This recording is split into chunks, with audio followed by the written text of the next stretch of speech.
Well, hi, and thanks so much for joining me here in my shop. It's been a couple days since I've been in here because I've been busy buying a new car. Hey, happy day here, I got a new car. So, well, what that's done is it's kind of, again, broke my train of thought with this radio a little bit. While I wasn't in here shooting a video, I did spend almost an hour staring at the schematic, trying to sort out the very front end. The last test I did on this radio suggests that the alignment between the front end tunable circuits and the local oscillator is not working. They're not tracking. They might line up somewhere, but they drift off as you tune up and down the radio. So further to that, unlike a lot of radios, this one actually has two stages of RF tuning in it. I hadn't even paid much attention to the second stage. I've been just poking around with the first stage. So if the second stage is also not aligned and not tracking properly, then I've really got a schmozzle here to try to sort out. I'm trying to see this stuff using the SDR. If you've watched all the videos, you've seen my attempts at seeing the actual tuning point, if you like, or tuning frequency of the front end compared to the local oscillator. Hey, where you at?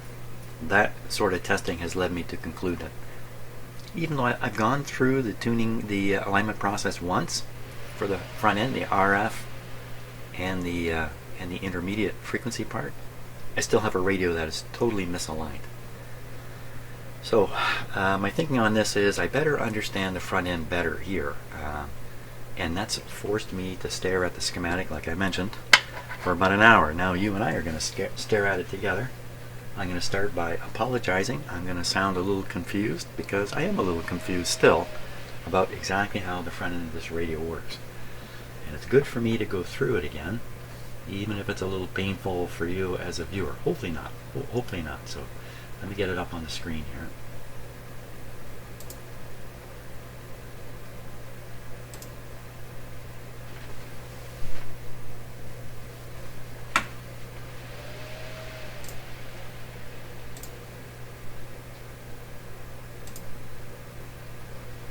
Okay, so now here's the schematic. First of all, this isn't really the correct schematic to begin with. This is a schematic which probably bears tremendous similarity to the radio I'm working on, but some elements are definitely different. For instance, here's a big one. This tube, 6C5, in this schematic is not in my radio. So that's got to mean that a lot of the parts all around here are different in some way. Something is different about them. Different size, different location, stuff like that. I have the alignment instructions for this radio and I'm following them. I think they're going to be okay because one thing that appears to be extremely similar in these radios are all these coils you see. So whether I've got my botched up Model 93 or we're looking at the Model 80s schematic here, I should be able to fight my way through these circuits and realize stuff about the radio I'm working on. That's my theory. So we're going to concentrate just on this part here, right in the front of the radio. And yeah, earlier on I took a peek at this. I made a lot of misstatements because I just took a peek at it, but after studying it at length, I think I can say, well, even better wrong things. I have a better wrong story now. Okay, so it all starts with these switches here. This is the band switch. You can see 1, 2, 3 wafers in here. I don't think there's any more. I just peek in the radio. Yeah, 3 wafers. And you can see each wafer is 2 sections. We have a section here and a section there. And they're all the same. And if you look long enough at this, you'll start to see there's similarities in how the wiring's done. Not so much over here, but here. Between these coils and these coils and the wiring. It's quite similar. So if we really get a grip on this, we can probably gobble this down pretty quick too. These are the RF coils that are operating at the received frequency. This is a local oscillator coil. So this generates the oscillations. This tube is an oscillator booster, if you like. It enables the oscillation in here, which is then shared up onto the grid of this tube. In my radio, somehow they've done away with this, and the oscillation is encouraged through the circuitry just into this tube, the 6A8. So I think they just got clever and figured out how to get rid of this tube, I think. So that's basically what's going on. So let's go back to these. Let's just follow the antenna in. Okay, now bear in mind, switches shown in shortwave position. So there's 3 bands in this radio: AM, police, and shortwave. That's how they call them. So the switch is shown in shortwave. So you see? So take a look here. This is a permanent connection to the ring. And this is the moving connection which selects these possible 3 positions. 1, 2, 3. Shortwave, police, AM. So likewise, when you operate this, of course, they're all moving. All these are moving at the same time. That's why analyzing these switches is so tricky, at least in my head. These kinds of things, these band switches, multiple switches, they drive me nuts. This radio is about as simple as it gets when it comes to these band switches. So just maybe that says a lot more about my head than it does about the complications of radio circuitry. So let's follow the antenna and antenna in, see where it goes, and we'll just pretend the radio is as it's shown, switched into the shortwave band. So we just follow down here, and come along here, through here, hang on tight, come down here, come into here. Oh, okay, energize this coil. This coil, which I think is inside the can, associated with the shortwave coil. So this coil is energizing this one in shortwave. Where's the rest of the coil go? The other side of this coil is connected to the chassis or ground. So that's it. Antenna, coil, ground. So all the antenna is doing is energizing this coil, which in turn is energizing this one. Now, what's going on this one? Let's follow the bottom here. Okay, if we follow the bottom, yes. Okay, remember I said something about me getting a little bit confused here? Without really explaining it right now, because my confusion will only get greater, trust me that this coil is grounded at this end somehow. So the energy in this coil is fed out of here, and voila, right to the grid of the first RF tube. So, in fact, everything from here has to get to here through all this stuff somehow. It's got to make it onto this wire here. So this switch is, as I realized after spending a long time looking at it, actually this was easy. This is the antenna selector switch. It's selecting where the antenna feed goes. Now let's, in our heads, let's move it to AM. AM is over here.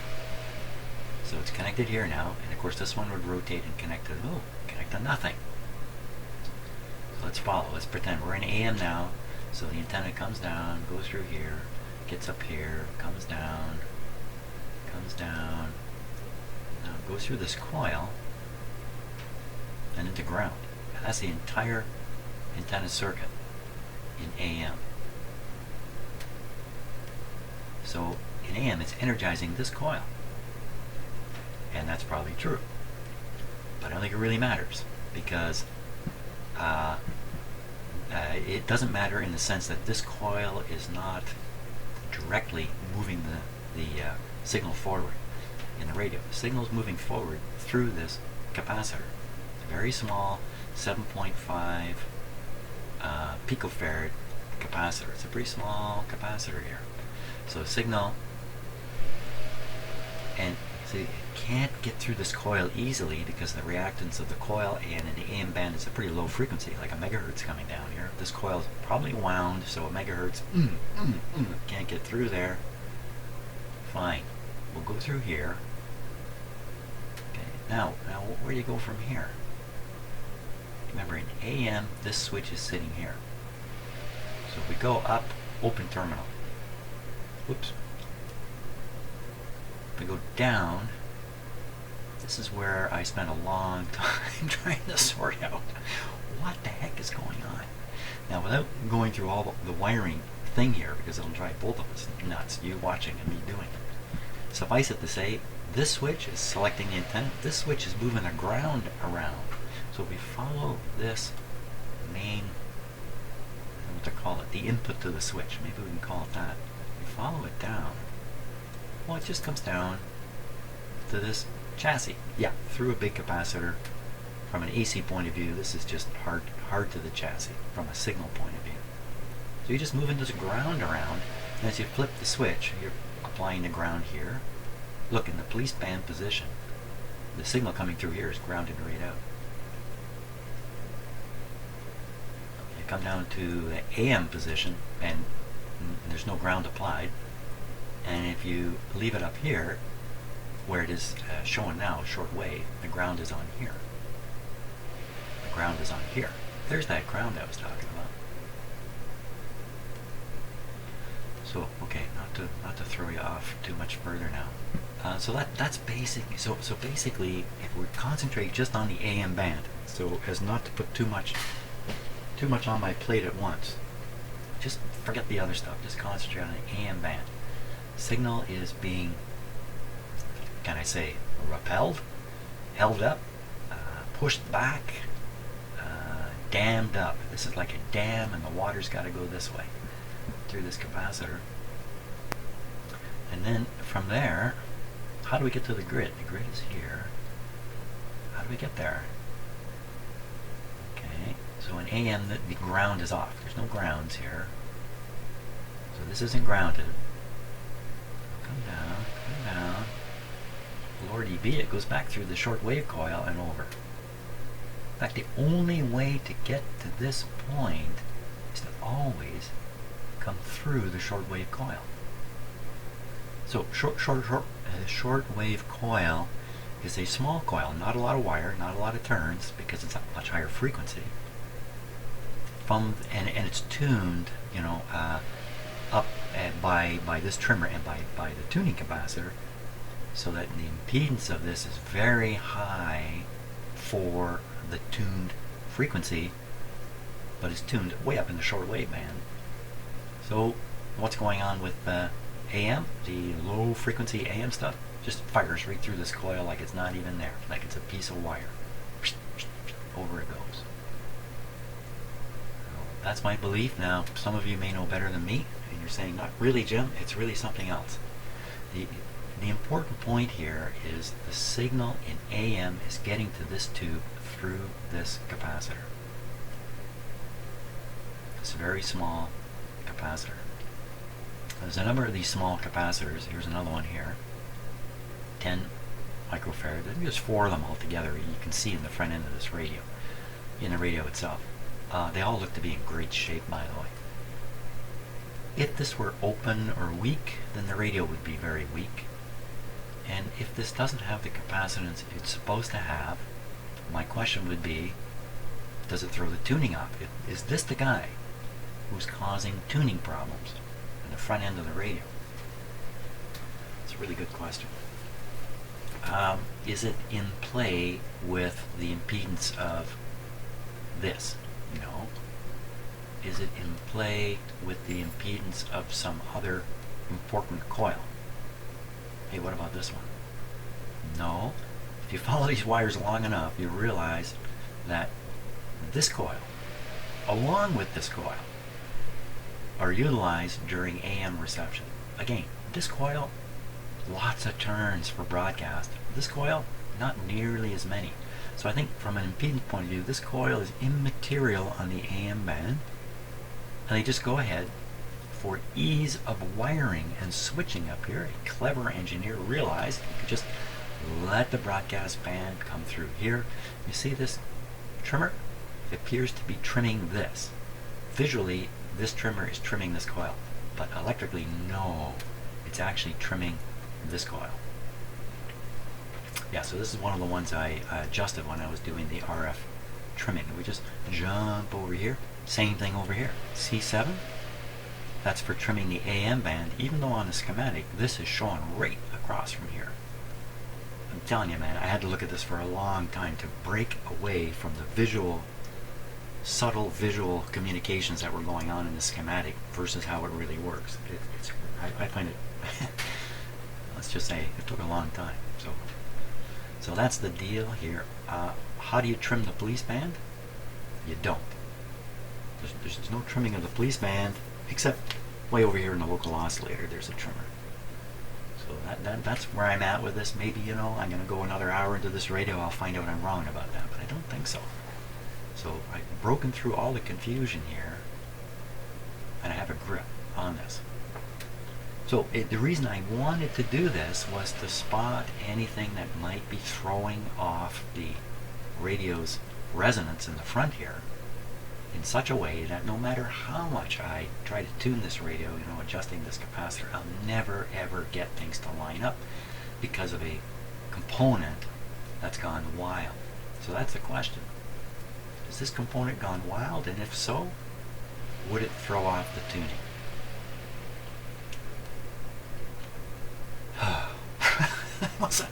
So let's take a look at this capacitor in the radio and get off this diagram here.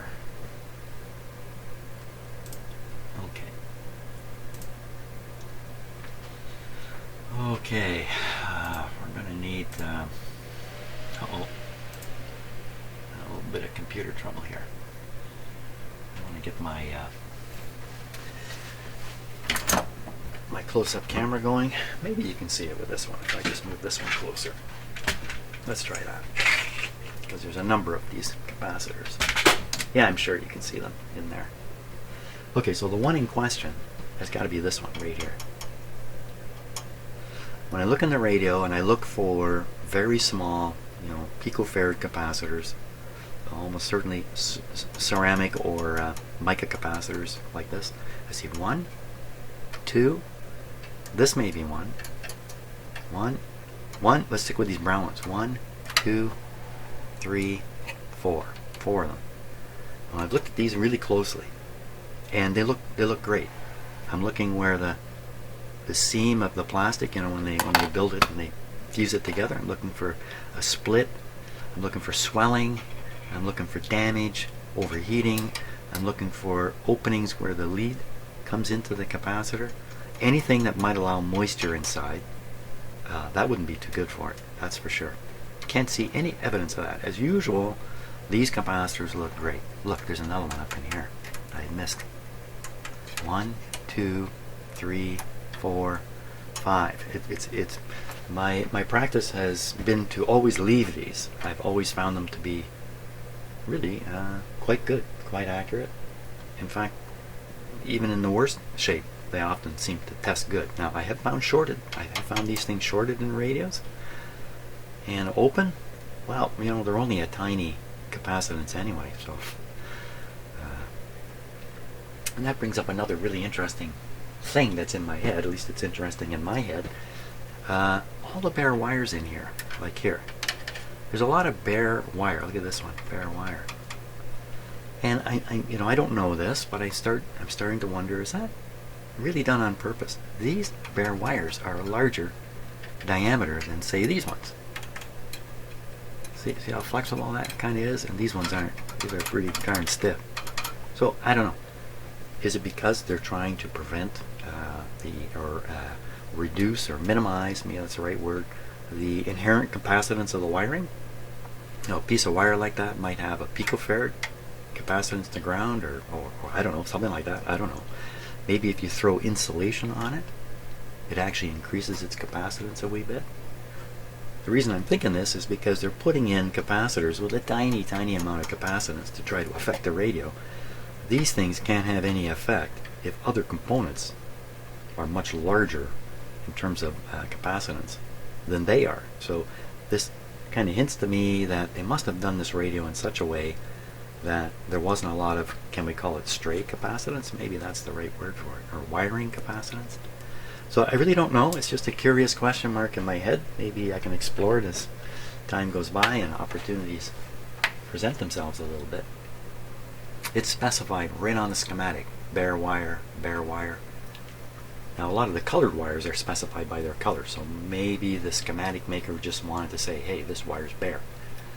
But maybe there's a much bigger reason why they're bare. I don't know. Who knows? Somebody knows. One of you knows. That's for sure.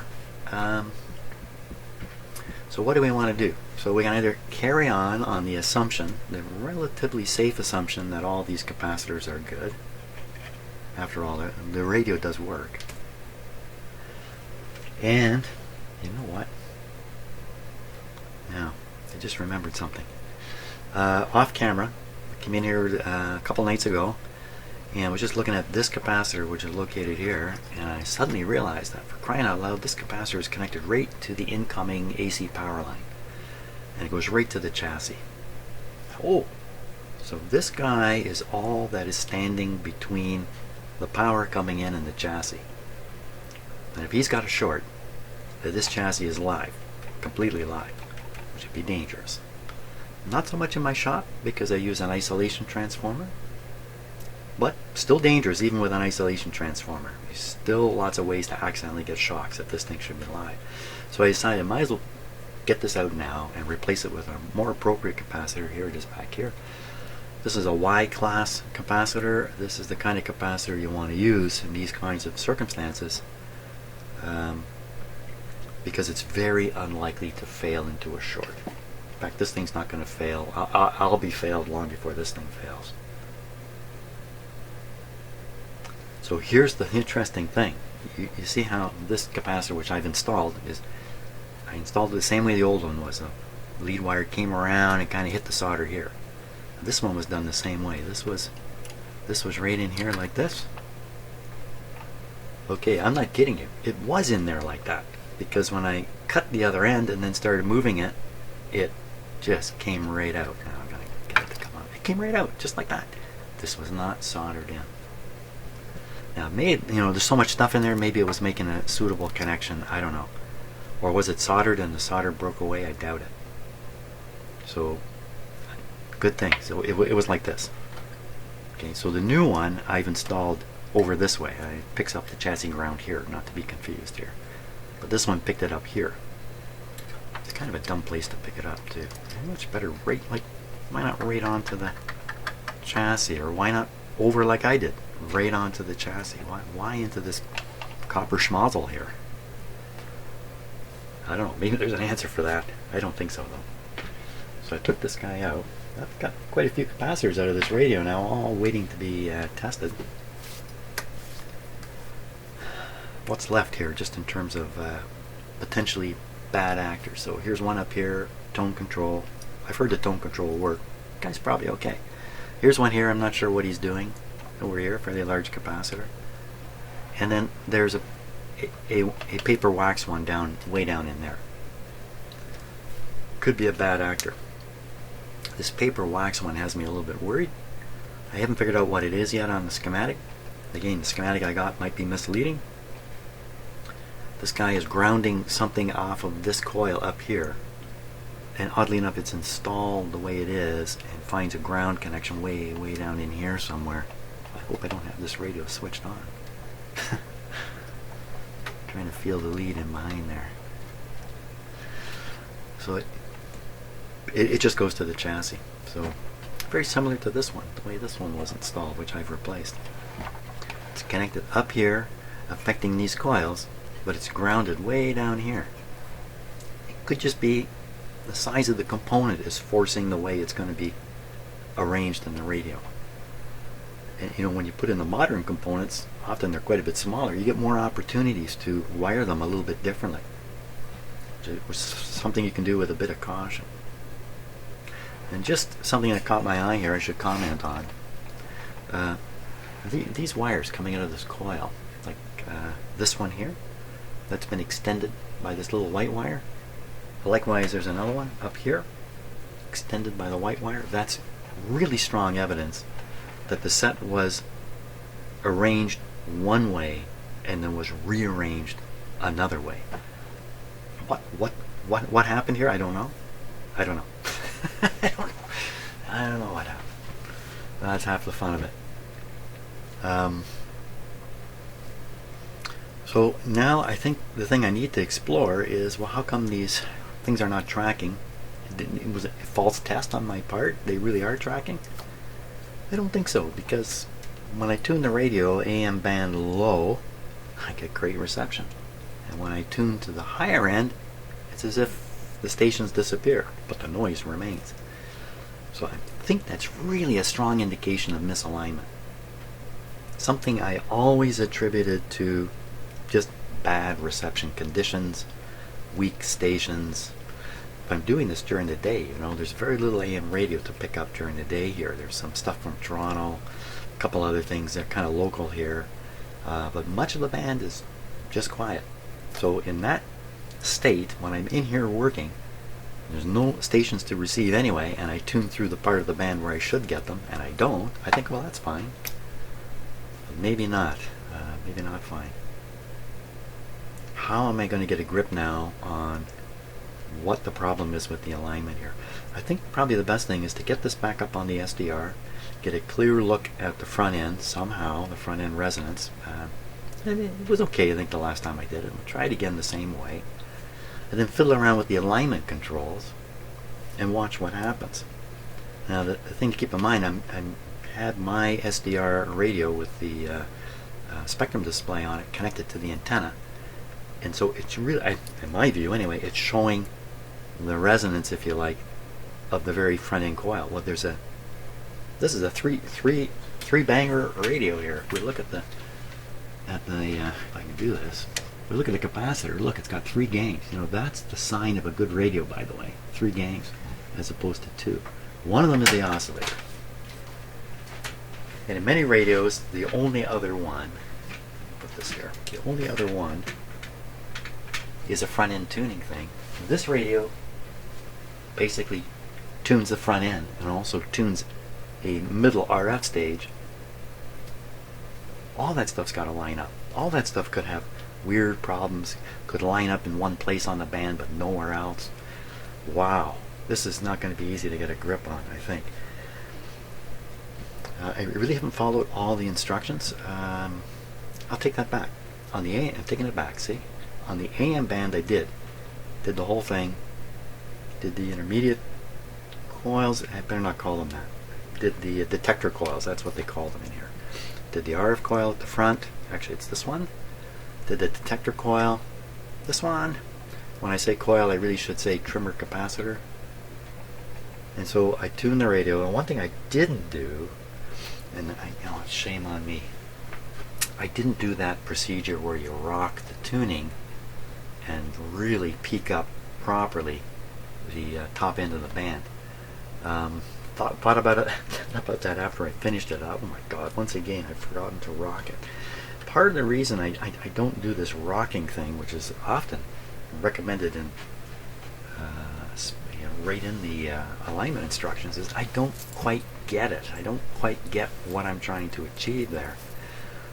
Close, but the synapses are just not connecting yet. So if I fully understood it, I know I would be then attracted to do it all the time. But for now, it's really easy for me to ignore it because I just don't kind of get it. I don't know how bad off alignment is if you don't do that rocking thing. Could that be the source of the whole deal here? Had I rocked that thing and done the alignment properly, then she'd just be humming like a beauty? I don't think so. The difference between the frequency the front end was tuned to and the frequency the local oscillator was targeting was really different. It was way off. So one of my options here is to move the local oscillator to kind of get under the front end tuning. But I also had the sensation that also I think I observed that there's a non-linearity in the radio too. So no matter where you get these things to line up, when you tune away, they start drifting apart.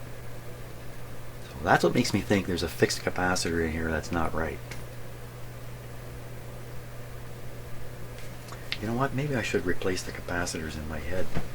And shocking to me, yesterday, when my wife and I were talking to the car dealer, out of her mouth came the word capacitor. And we were chatting about what I do here in the shop. I was chatting with the salesman. He was really interested in it. And suddenly my wife said something about capacitors. I almost fell over. And then she looked at me and said, we've been together so long, Jim. I don't regularly talk about capacitors with my wife. Oh well. See, I guess it all rubs off eventually. So I think what I'm going to do, I'm going to stop, rearrange my equipment, get the SDR going, stop talking and start doing something that's more interesting to watch and see. Hey, for me too. Oh my god, a half an hour's gone by. Oh my god. Okay, so I got things set up here. I've got doing things a little differently. I'm using this sweep signal generator here. Can you see the numbers are flashing up there? And this thing is putting out a signal right now which sweeps up the AM band just about that speed right there. It takes about a second. No, it takes about 10 seconds to cover the band. And I have it set that way. I have this set to sweep slowly right now. So I've got the signal fed, not into the speaker here, but it's going in two directions. One is into the antenna of this radio, and the other one is into the antenna of the SDR. We're going to be looking at the SDR. We're not going to be looking much at this radio in the first part here. There's a whole bunch of stuff I can demonstrate about how radios operate, and it's really good for me to do it too, for my own sake. You see I have the ground on the chassis here. If you look over here, you see a ground green clip lead. That's the ground for the SDR radio. Just right here. That's how I've connected the ground. So, but we're going to look mostly at just the SDR radio and the scanner, because it enabled me to find a few things out about this SDR radio too. Software defined radio. So, I may not even get back to this radio in this video. I may just end up talking about the SDR and how it behaves. Well, to a large degree, SDR behaves like any other radio. Okay, let's take a look at the SDR screen. Okay, so what's on the screen in front of you is about 2 megahertz, going all the way, again, from 0 hertz all the way up to 1800. The AM band is highlighted right in here.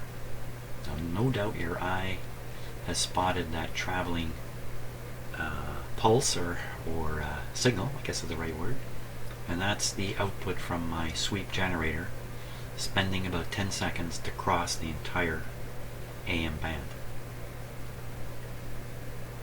Here we are.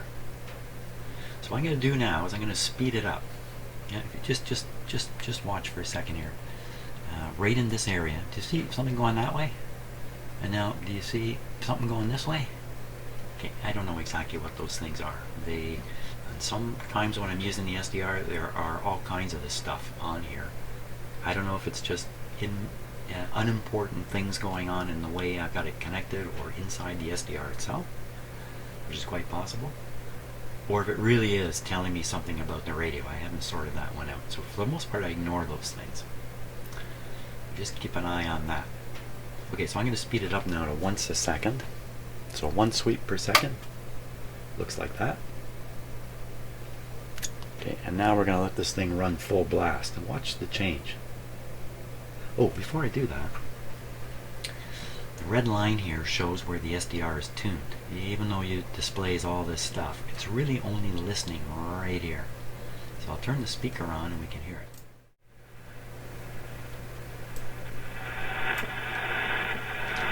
Let me slow down the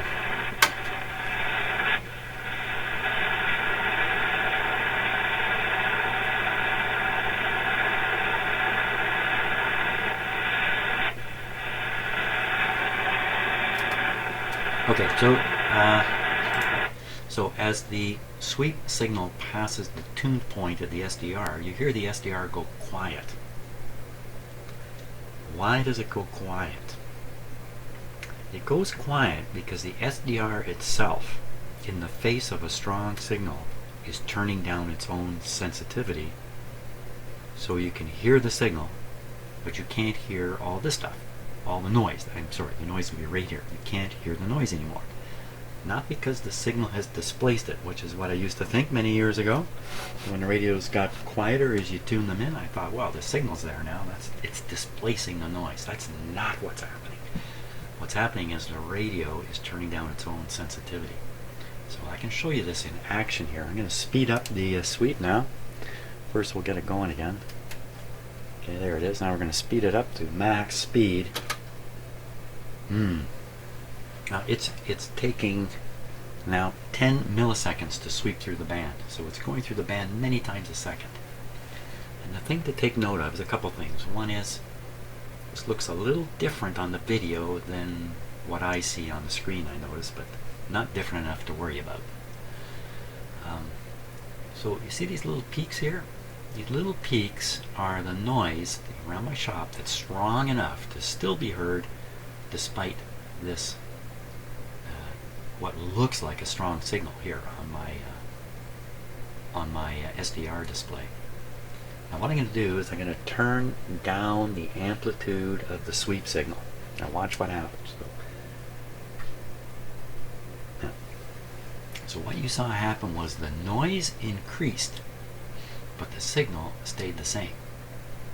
So what's going on there? I was adjusting the signal, but instead the noise has changed. Let me turn the signal way up. The noise has almost disappeared, but the signal remains the same. What is going on there? So that's the SDR radio itself, adjusting for the strength of the sweep signal. The sweep signal is going right across the band, so the SDRs, all radios are like this. Their level, automatic level control or volume control, whatever you want to call it, is quick to act and slow to let go. So in the presence of a strong signal, the radio will turn down its sensitivity very rapidly, but it won't turn it up rapidly. It'll take some time, fraction of a second, 1 second, depends on the radio, to turn back up. If before it turns itself back up, it encounters another strong signal, it'll just never turn itself up. Okay, so that's kind of what's happening here. So now there's something called the automatic level control. That's why this signal level is staying the same. The radio is adjusting itself to maintain this signal level. And as it does that, the apparent level of the noise goes up and down. So watch, I'll turn more signal. The noise disappears. It really didn't disappear.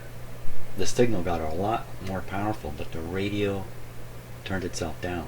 So the noise, it's like turning down the volume. You can't hear the noise anymore.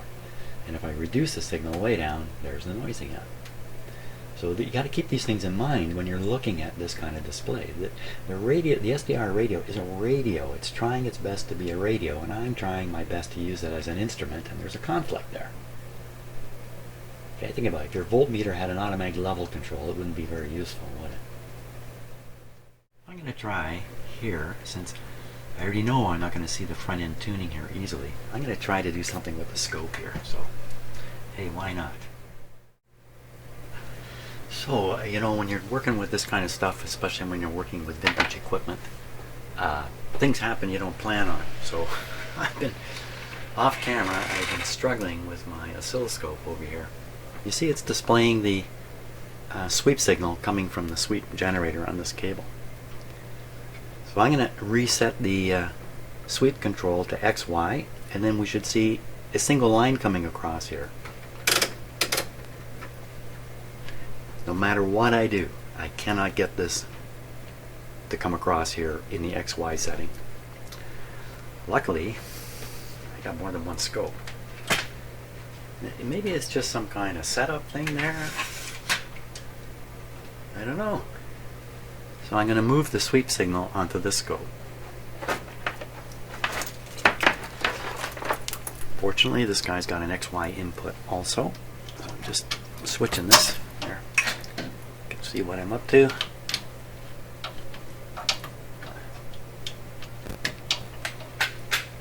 Okay. Now this is on XY right now. I'll take it off. You can kind of get an idea that the sweep signal's here. It's a little ugly on there, but put on XY, there it is. Okay, so we're going to carry on with this scope. Don't know what's going on with the other one. A little bit disappointing. I'm sure I just don't have a setting right or something on it. But let's carry on with this scope. Whew, I gotta hook it up right here. Okay, so let's look for a good place to hook up a scope here. I want to see what's going on with the tuning of these coils via this capacitor. If I hook up my equipment on this side, I'll disturb the circuit for sure. So on the other side of the tube is a good place, especially in the plate circuit. The plate circuit is much lower impedance, it's not so sensitive, and it's got a little bit of oomph to drive the light load of a scope. So I could potentially hook it up here. I'd be hooking it up on a 275 volt line if I hook it up here. Probably smarter for me to get on the other side of this capacitor. That's easy, because if you follow this wire, it goes to the grid cap on the 6A8. So all I got to do is scope the grid cap on the 6A8, and I should be seeing what's going on here along with what's going on here. I think these are going to come into play too. So so this trimmer and this trimmer should have an effect on what I see on the sweep of the scope, sweep, scope, screen, whatever, when I hook up here. That's my theory. And of course, hooking up here is going to ruin the output of this tube.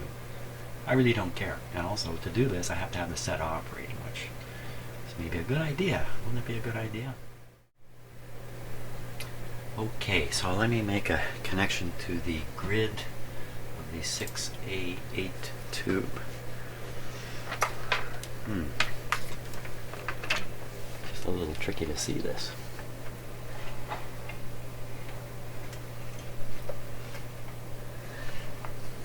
It's more than tricky, it's kind of impossible. I can't turn my radio much now, I got too many wires hooked up to it here.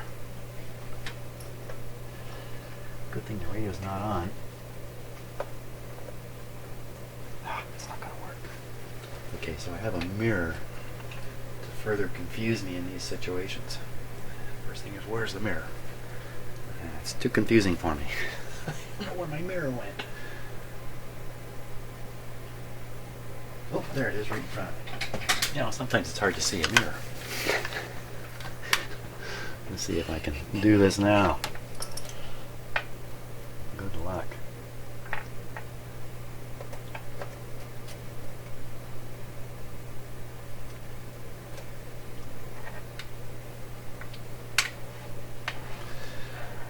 Not much to clip onto. Got it. Guess I could have clipped it up here. I gotta ground this guy. Gotta ground him on easy.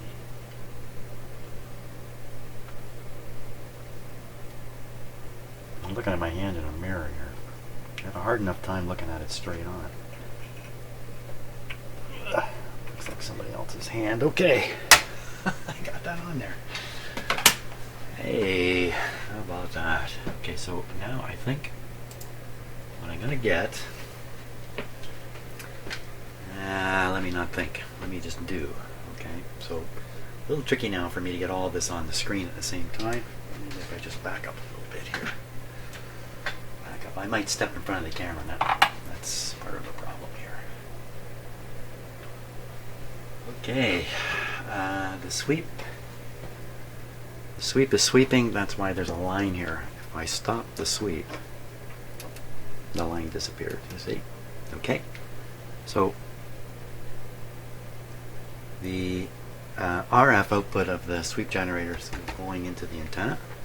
That's correct. Still going into the SDR. So I'm gonna take that out of the picture now. Okay, so what's happening now? As I just realized my phone is in my pocket here. Okay, I got another customer coming up with a really great radio, and he's on his way here now. And that's him just confirming. So once I get this guy out of the way, actually I got two great old radios to do after this one. Oh boy. If there's anything left on my brain by then. I think we're ready to turn them on. What could go wrong now? Okay, so we'll turn down the volume. Put this on the AM band. That's where it is. Power it up. Let's just keep an eye on those lights. Perfect. That's just what we want. Okay. Not really sure what we're going to see on the scope, but let's just take it one step at a time. We'll find out. turn the volume up so we know the radio is working. That's the sound of the sweep. Stop. Go. Perfect. That's just what we want. Now, in the same way I was demonstrating the SDR has automatic volume control, so does this radio. It's going to interfere with what we're trying to do here a little bit, but hopefully not too much. So the scope should be on the vertical scale now, should be responding to any signal. I don't know if this is really true. Any signal that makes it to the input here. Let's make this nice and sensitive. Okay. And it's a little hard to see from that distance on the camera, but there's a little blip here. That might be the whole deal. Let's see. And in fact, it is. So I'm going to take my close-up camera. I think it's operating here. No, it's not. Okay, let me get the close-up camera happening here. Hang on. Okay, let me just change the lighting here a little bit.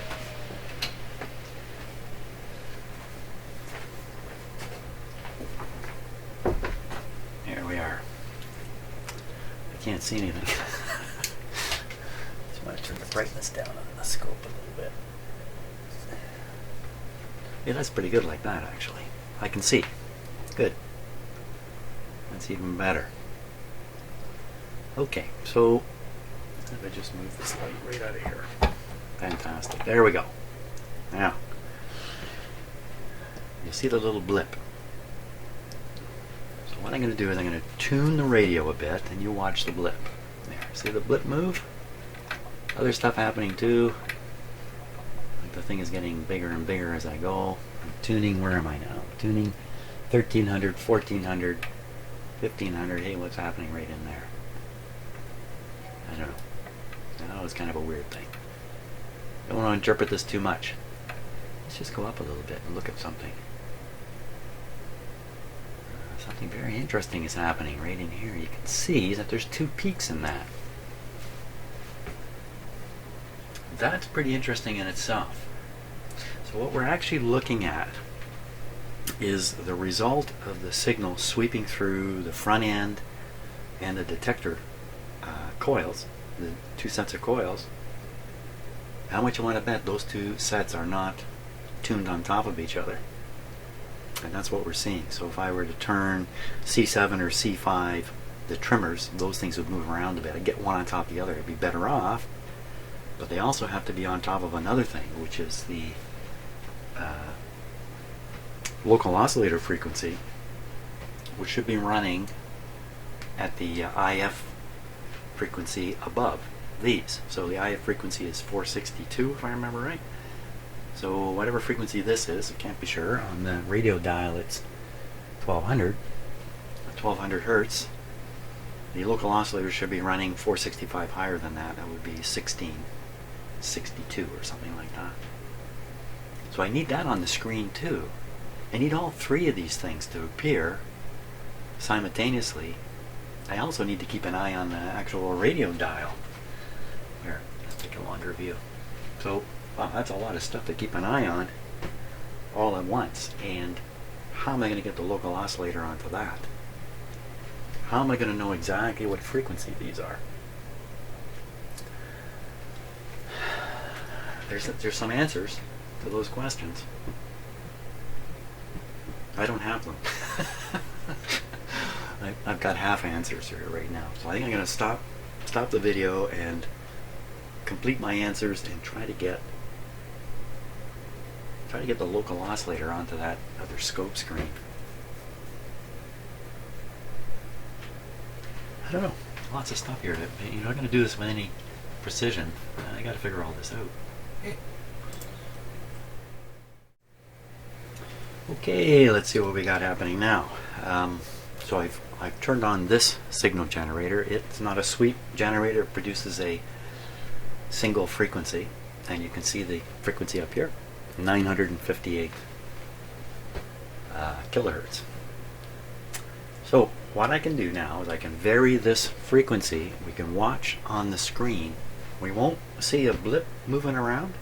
Instead, what we'll see is a kind of interference that occurs as I tune this frequency generator to the actual frequency that this radio is tuned to, which is somewhere on the dial, supposedly 1200.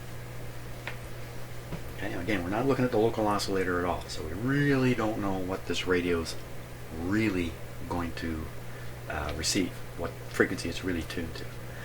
We're going to find some stuff out. We're going to find out what the front end is tuned to. That's what I'm hoping. So I'm going to get Mr. Close-Up camera going, because this is a little subtle what you need to see.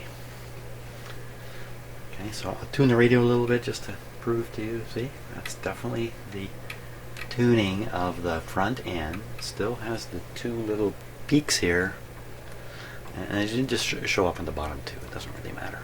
Whatever you like looking at. I'm not going to bring in the other signal generator. I'm going to give you the longer shot so you can see me do this. I'm just going to tune it up towards the 1200 mark, and we'll see what happens on the screen. Then we'll take a closer look. Let's watch. See something happening there? So I'll go back and forth. You can really see it there, right?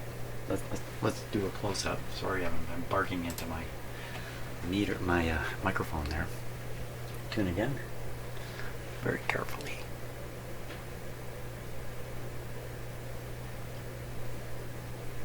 Okay, so there's a couple things happening there. One is the general signal strength appears to be going up. This is getting bigger.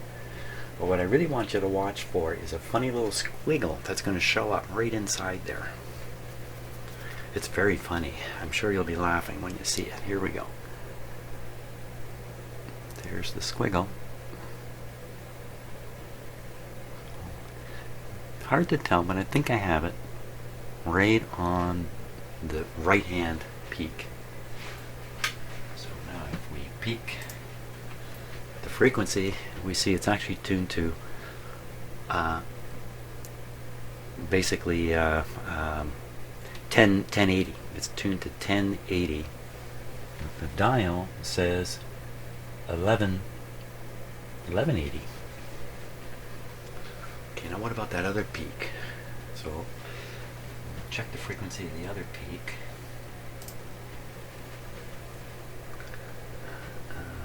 What am I doing here?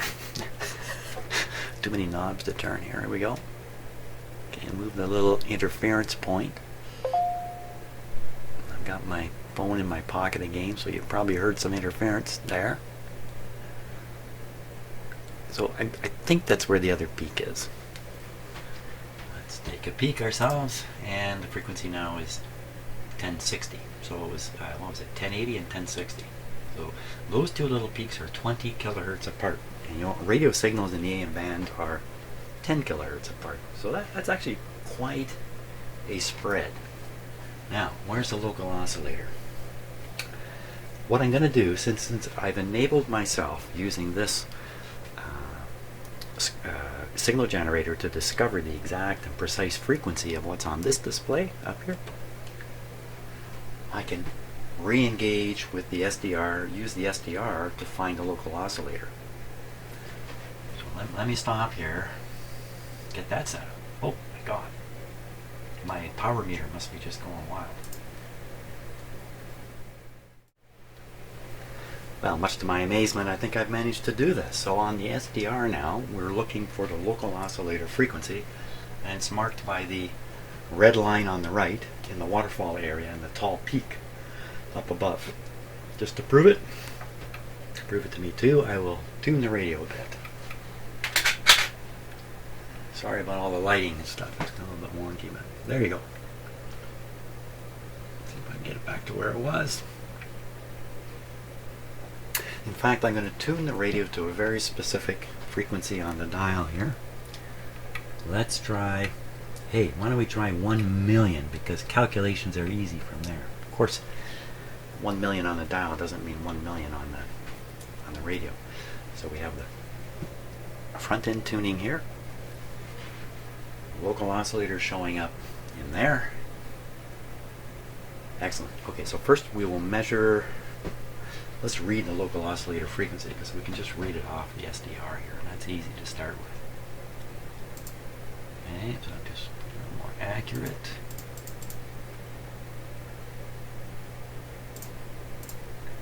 So 1462. Well, that sounds perfect. The IF frequency is 462.5, and radio is tuned to 1,000,000. The local oscillator is running exactly 462 above it. The local oscillator and the radio dial match perfectly. How about the front end? Okay, so we'll take a look at the front end now. Let me put the close up, since you know what I'm doing here. I'll switch to the. No, you know what? I'm going to leave it like that. You can read the numbers up here then. You'll have to trust me. If you can't see what's happening here, you'll just have to trust me. Okay. I only really see one peak in here now. Oh, maybe there's two. Let me move this a little bit over. It's right under one of the gradual lines there. There we go. One of the gradicule lines. I guess that's the proper way to say it. Okay, we'll go hunting with this guy here. Whoop, hey, what happened to the... There we are. Here we go. Hunting we will go. Ooh, way down here, right? Oh, I reached the end of my run. I gotta change bands. Now I gotta go way up to the other end.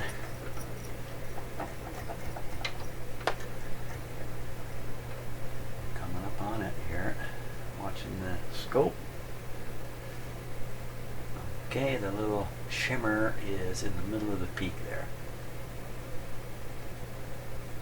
Right about there. Not particularly visible in the camera you're looking at, but I'm going to leave it like that. 925. So the front end of the radio, there's two parts to the front end. There's the antenna and the detector coils. They appear to be tuned similarly to 925. The radio itself, via the local oscillator, is trying to pull in 1,000,000. That's not going to work well. That is not going to be a happy situation. So let's try this whole thing again at a different frequency. Hey, this is pretty exciting stuff for me. Really getting inside the radio. Okay, so I'll tune it up to 1500 on the dial. Okay, first we'll go hunting for the local oscillator, which you can see has gone right off screen here. Let's find it. Here it is here. Okay, measure the frequency. 1963. If we subtract, oh my god, 462 from that, hey, that's not bad. 1500. 1500. Okay, so again, the local oscillator is tracking the pointer. Now, what's the front end of the radio doing? Around 1500. Can I get there on this band? No. Okay, so we gotta go up. We gotta go up. We gotta go up, then we gotta come down. Okay, so I'm watching the scope display. Looking for something. Oh, here it comes. Okay, trying to get the shimmer. Ooh, there's a wild one there. There's the shimmer, I can see it. So the shimmer is pretty much in the middle of the peak here on the scope now. 1270. 1270. So when the local oscillator is heading for 1,000,000, the front end is heading for 1270. How did I get it this far out? And you know, when I was tuning, well, we're at the high end now. So let's go to the low end before I start talking. Don't talk. Here we go. Going down to the low end. Hey, what's that on the SDR? Oh yeah, that's a local oscillator moving. Don't worry, I'll be okay. We'll take it down on the dial to 600. So we're tuning in 600 kilohertz.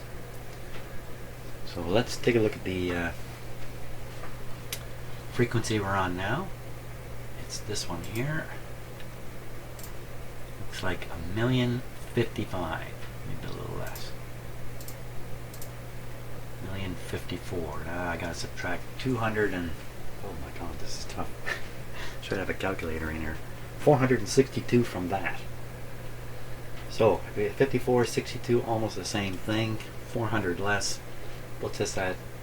600 and something. Oh, I better do this correctly. Okay, I think maybe I can do it right here. Let's see. I can pick off my calculator. Yeah, I'm a little weak on the calculating here. Hey, my father was a high school math teacher. I feel like that. Numbers. What are the numbers? So it's 1054. 1, 0, 5, 4. That's the local oscillator actual frequency. We subtract from it the IF. 462. Forget the 0.5. We get 592. And you know what? The dial is it just below 600? It might actually be tuned just below 600. So once again, the local oscillator is tracking the dial pointer perfectly. Perfectly. Now, what's going on with the front end? Okay, so we'll go back to our display over here. Now, a couple things have happened. Honestly, the peak is really hard to see. It's close to the end here because I have the sweep generator starting just at the bottom of the AM band, and we're pretty close to it, so that's why the peak is right there. I can make my scope more sensitive. Oh, I don't know. Yeah. Okay, so you can see the peak a little better now up here. So I'm going to once again try to measure that by using the sweep, the fixed frequency signal generator. 600 is inside this band. I think we're going for 600. Now watch the display. Oh, see it go wild? And it's real tricky to see, but there is this funny shimmer thing. I can pretty much just take the peak of this too, you know, just the peak of the whole display. So we want to be tuned to 600, and it looks like we're tuned to 570. 570 is 30 kilohertz from the target. 30 kilohertz. The bandwidth of a receiver is around 765 kilohertz. So if it's tuning here, like if you're aiming, if the local oscillator is here, well, let me just put it this way: this radio is not going to work well, but it did work well. It did work well. Worked well on the lower frequencies, or so it seemed. This suggests I can make it work a lot better on the lower frequencies and a lot better on the higher frequencies, if I can figure out how to make everything track. So wow, I think I've burned my brain out for now. I've discovered a very decent way of tracking all this stuff. It's unnecessary wires here. This is the first time I've ever done this with a radio, and I even think the way I have it, I could see the difference between the front end tuning and the detector tuning. So next session, what I'll do is I'll attempt to make all this stuff line up, and we'll see how we get it. You know what, it might just simply amount to the idea that the local oscillator is way off. Move the local oscillator, move the local oscillator, move the pointer to match. Maybe I'll get everything lined up. Maybe that's the way to do it. Lots of fun coming, I think. Hey, thanks so much for watching these. These have to be a little bit difficult to watch, I would think. So thanks a lot for sticking with me. Next video is going to get really interesting, I think.